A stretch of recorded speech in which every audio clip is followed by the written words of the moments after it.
राधे राधे, जय श्री कृष्णा। रक्षाबंधन हा सण भाऊ बहिणीच्या प्रेमाचा प्रतीक आहे। या दिवशी बहीण भावाला राखी बांधते। आपल्या भावाला ओवाळण्याआधी आपण गणपतीला राखी बांधणार आहोत। गणपती बाप्पा सर्व देवामध्ये सर्वप्रथम पूजनीय आहे। हेच कारण आहे की कुठल्याही पूजेपूर्वी गणेशाची पूजा केली जाते। त्यामुळे आज आपण आधी गणेशाला राखी बांधणार आहोत। या लालबागच्या राजाला आता मी राखी बांधली आहे, आरती ओवाळली आहे आणि नैवेद्य दाखवणार आहे। रक्षाबंधन हा सण बहीण भावाच्या अतूट उत्कट प्रेमाची आठवण करून देणारा दिवस आहे। श्रावण पौर्णिमेस राखी बांधावी असे धर्मशास्त्रात म्हटले आहे।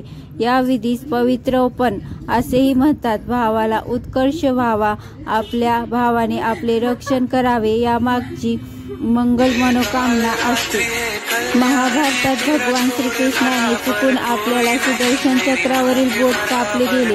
हे पाहून राजकन्या द्रौपदीने त्यांच्या साडीतून कापडाचा तुकडा फाडला आणि रक्तस्राव थांबण्यासाठी तो जखमेभोवती बांधला। भगवान श्रीकृष्ण हावभावाने भारावून गेले आणि त्यांनी कापडाला पवित्र धागा मानले। तर आपण राखी किती दिवस ठेवायची? हिंदू परंपरेनुसार रक्षाबंधनाच्या 8 दिवसानंतर आपण कृष्ण जन्माष्टमी साजरी करतो, जो राखी बांधण्यासाठी एक उत्तम प्रसंग मानला जातो। राखी कधी काढायची या प्रश्नाचे उत्तर तुम्हाला मिळाले असेलच। संस्कृत परिभाषेनुसार प्रसंगाचा अर्थ संरक्षणाची बांधणी किंवा गाठ असा होतो, जेथे रक्षा म्हणजे संरक्षण आणि बंधन म्हणजे बांधणे हे क्रियापद होय। एकत्रितपणे हा सण भाऊ बहिणीच्या नात्यातील शाश्वत प्रेमाचे प्रतीक आहे, ज्याचा अर्थ फक्त रक्ताच्या नात्यातच नाही तर राखीचे साधे धागे भाऊ बहीण आणि बहिणीच्या पवित्र प्रेमाचे प्रतीक आहेत।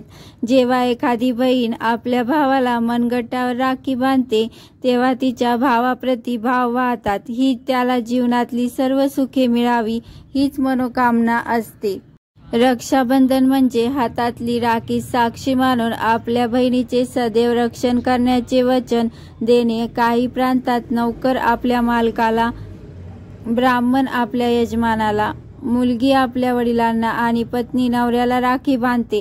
आपल्यापेक्षा बलवान समर्थ माणसाला राखी बांधून आपल्या रक्षणाचे वचन घेणे हे होऊन भगवान इंद्र सल्ल्यासाठी आपले बृहस्पती यांच्याकडे आले। तेव्हा रक्षाबंधनाची एक अशीही व्यथित होऊन भगवान इंद्र सल्ल्यासाठी आपले गुरु बृहस्पती यांच्याकडे आले। तेव्हा गुरु बृहस्पतीने त्यांना पत्नी इंद्रायणीला मनगटावर राखी बांधायला सांगितली। विचारल्याप्रमाणे इंद्रायणीने सर्व हानीपासून संरक्षणाचे प्रतीक म्हणून भगवान इंद्राच्या मनगटावर पवित्र राखी बांधली।